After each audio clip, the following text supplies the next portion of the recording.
கிறிஸ்து இயேசுவுக்குள் மிகவும் பிரியமான தேவனுடைய பிள்ளைகளே, இன்றிலிருந்து வருகின்ற 4 நாட்களுக்கு ஒரு முக்கியமான ஜெப குறிப்பை நான் சொல்கிறேன்.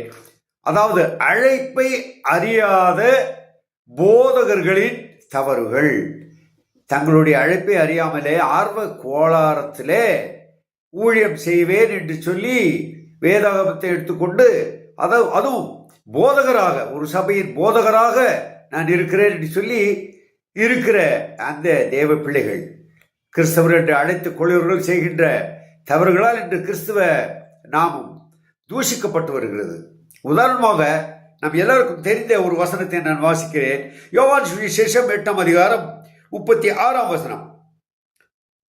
ஆகையால் குமாரன் உங்களை விடுதலையாக்கினால் மெய்யாகவே விடுதலையாவீர்கள். ஆண்டவராக இயேசு கிறிஸ்துவின் மூலமாக மெய்யான விடுதலை, பாவம், சாபம், அக்கிரமம், அநியாயம் அனைத்திலிருந்து விடுதலை பெற்று நித்தியத்திற்கென்று அழைக்கப்பட்ட தேவனுடைய பிள்ளைகள், இந்த பிள்ளைகள் சுதந்திரமாக இருக்க விரும்புகிறார்கள்.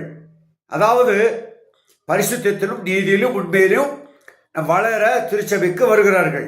அப்படி வளர்ந்து கொண்டிருக்கிற அந்த பிள்ளைகள் திடீரென்று ஏதோ ஒரு சூழ்நிலையின் காரணமாக உறவினர்களை பார்க்க சென்ற இடத்திலோ அல்லது வேறு காரணமாக வேறு ஏதாவது சபைக்கு சென்று ஒரு வாரம் காணாமல் இருந்தால் இவர்கள் அக்கறையோடு விசாரிப்பதற்கு பதிலாக கேட்டு அவர்கள் எங்கு சென்றார்கள் என்று கேட்டு தெரிந்து கொண்டு, ஏன் அந்த சபைக்கு சென்றீர்கள், இப்படி செய்யக்கூடாது, ஒரு சபைக்கு வந்தால் அந்த சபையிலே நீங்கள் நிலைத்திருக்க வேண்டும் சொல்லி சற்று கடினமாக சொல்லுகிறார்கள். இதனால் இந்த புதிய விசுவாசிகள் சோர்ந்து போகிறார்கள்.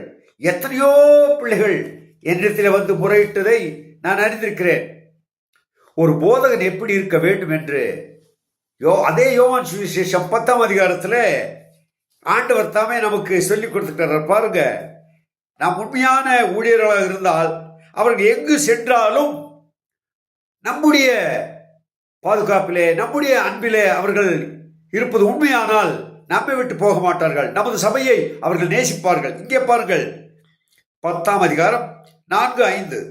அவன் தன்னுடைய ஆடுகளை வெளியே விட்ட பின்பு அவைகளுக்கு முன்பாக நடந்து போகிறான். ஆடுகள் அவன் சத்தத்தை அறிந்திருக்கிறபடியால் அவனுக்கு பின் செல்கிறது. அந்நியனுடைய சத்தத்தை அறியாதபடியினால் அவைகள் அந்நியனுக்கு பின் செல்லாமல் அவனை விட்டு ஓடி போகும். ஒரு நாள் 2 நாள் எங்கேயாவது போகலாம். ஆனால் தங்களது சபையை, தங்களது போதகர் உண்மையாய் இருக்குமானால், உண்மையானவராக இருப்பாரே ஆனால் அவர்கள் விட்டு போக மாட்டார்கள். காரணம், இவர்கள் பயந்து இப்படி செயல்படுவது ஏன்? தங்கள் அழைப்பை அறியாமல் இருப்பதால். இதனால் கிறிஸ்துவ நாமம் தூஷிக்கப்படுகிறது, விசுவாசிகள் பின்மாற்றம் அடைகிறார்கள். இப்படிப்பட்ட தேவ பிள்ளைகளுக்காக நாம் ஜெபிப்போம். தங்கள் அழைப்பை அறிந்து, எதற்காக அழைக்கப்பட்டோம் என்று அறிந்து உணர்ந்து செயல்பட தேவன் தாமே அப்படிப்பட்ட போதர்களுக்காக செயல்படுவாராக. ஆமேன், ஆமேன்.